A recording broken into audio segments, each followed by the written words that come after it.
Ela sempre se sentiu sozinha. Aos 17 anos, Seudi era o tipo de garota que passava despercebida nos corredores da escola. Sentava no fundo da sala, não participava muito das conversas e raramente tirava os olhos do celular. Em casa as coisas não eram muito diferentes.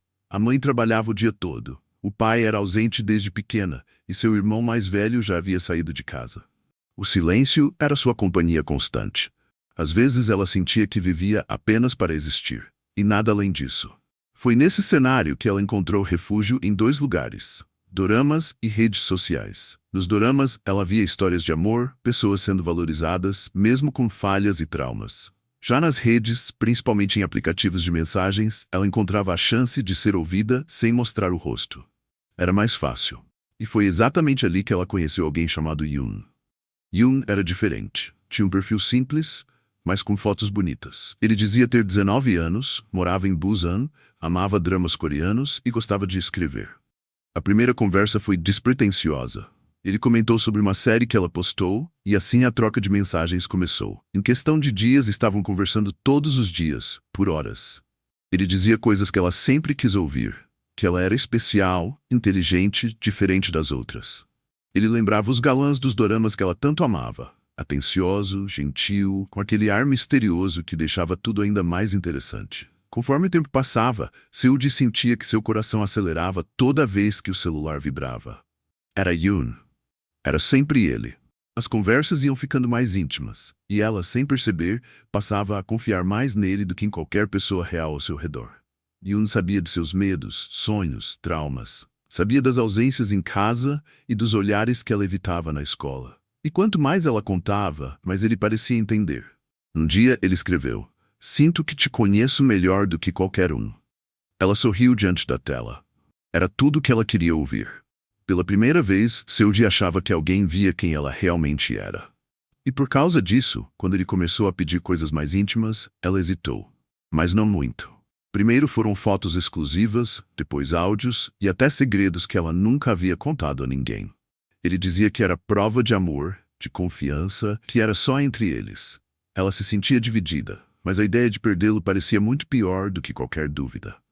As mensagens de Yoon começaram a mudar.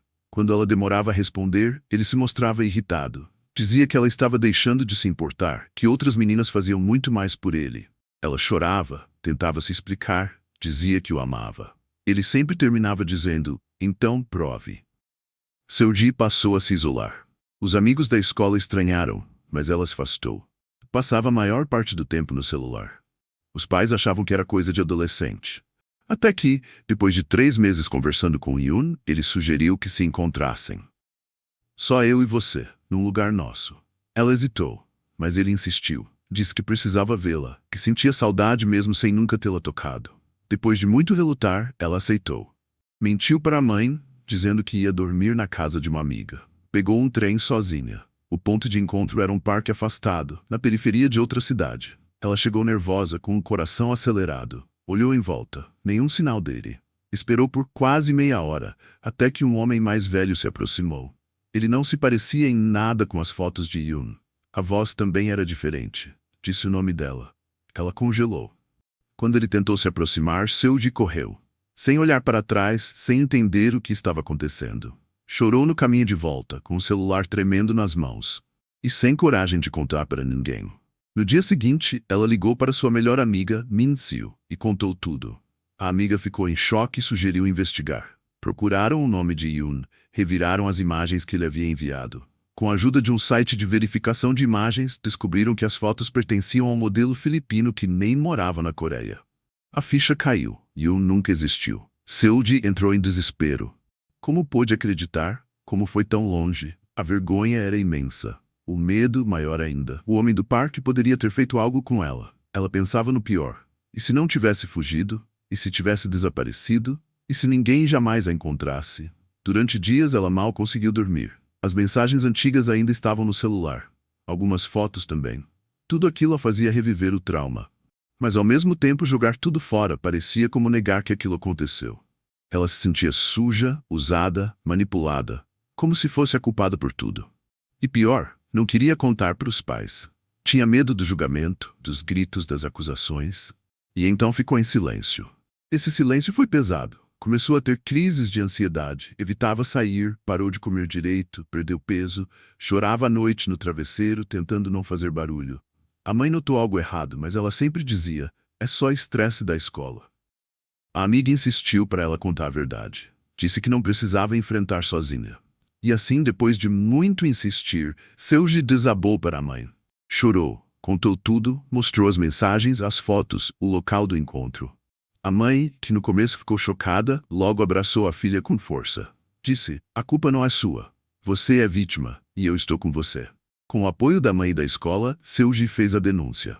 A polícia rastreou o IP das mensagens e descobriu que aquele homem já tinha feito outras vítimas. Algumas não escaparam do encontro. O caso foi investigado com urgência. A escola preparou palestras e Seuji foi encaminhada para apoio psicológico. Com o tempo, ela começou a se recuperar. Ainda tinha medo. Ainda acordava assustada, mas agora sabia que não estava sozinha. Descobriu que muitas outras meninas haviam passado por experiências parecidas. Uma delas, inclusive, reconheceu o mesmo Yoon com quem Seuji havia conversado. Foi ouvindo outras histórias que ela encontrou forças para escrever a sua. Criou um blog anônimo onde publicou tudo, com detalhes, com dor, mas também com coragem. Recebeu mensagens de meninas dizendo que abriram os olhos por causa dela. Isso deu sentido ao sofrimento. Hoje, Seuji ainda gosta de doramas, mas agora os vê com outro olhar. Ela sabe que o amor de verdade é diferente do das telas, que a confiança se constrói e que ninguém deve exigir provas em troca de afeto. Ela aprendeu com dor que a internet pode unir pessoas, mas também esconder perigos, e por isso ela deixa um recado. Se alguém diz que te ama, mas te pressiona, te isola, te controla, isso não é amor, isso é abuso, e você merece mais. Após a denúncia e o apoio da família, Seuji enfrentou outro tipo de dor, o olhar dos outros. Mesmo sem saberem os detalhes, alguns colegas começaram a cochichar pelos corredores. A internet, mesmo quando usada para o bem, podia ser cruel. Uma mensagem anônima no blog dizia, você só está querendo atenção. Aquilo a destruiu por dentro. Ela pensou em desistir de tudo, fechar o blog e voltar ao silêncio. Mas então uma professora, aquela que sempre a cumprimentava, mesmo quando Seuji não respondia, a chamou para conversar. Disse que também já havia confiado em alguém errado. A sua voz vai salvar vidas. Não desista. Essas palavras foram como um bálsamo. Seuji percebeu que o julgamento dos outros diz mais sobre eles do que sobre ela. E que mesmo entre os olhares duros, havia empatia em lugares inesperados. A terapia foi o ponto de virada. No começo ela ia calada, relutante. Mas aos poucos foi desatando os nós. A psicóloga, uma mulher serena e empática, ensinou a Seuji a resgatar partes dela que estavam escondidas desde muito antes de Yoon. As ausências do pai, as expectativas inalcançáveis da mãe, o medo de não ser suficiente. Entender isso não apagava o trauma, mas explicava a raiz. Em uma sessão, Seuji escreveu uma carta para a garota que foi iludida por Yoon. Não com raiva, mas com compaixão. Pediu desculpas por não ter cuidado melhor de si mesma. Chorou. E depois sorriu. Pela primeira vez sentiu que estava se perdoando. Um ano depois, Seuji foi convidada para dar uma palestra em um evento escolar sobre segurança digital. No começo achou que não conseguiria. Tremia só de pensar. Mas Mincio, sua amiga, segurou sua mão e disse, você é forte. Eu vi. No palco, com o microfone na mão, ela contou sua história. Não omitiu a dor, nem os erros, mas falou com verdade. Quando terminou, a plateia ficou em silêncio por alguns segundos, e então veio o aplauso. Entre as alunas, uma menina abraçou chorando. Aconteceu comigo também.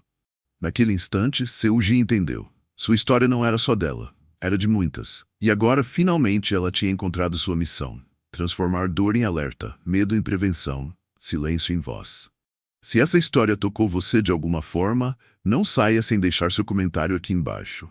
Conta pra gente, já presenciou ou viveu algo parecido? Sua experiência pode ser o ponto de partida para alguém encontrar coragem. Não esqueça de curtir o vídeo, se inscrever no canal e ativar o sininho de notificação, porque aqui trazemos histórias que inspiram transformação, coragem e consciência. Até o próximo vídeo.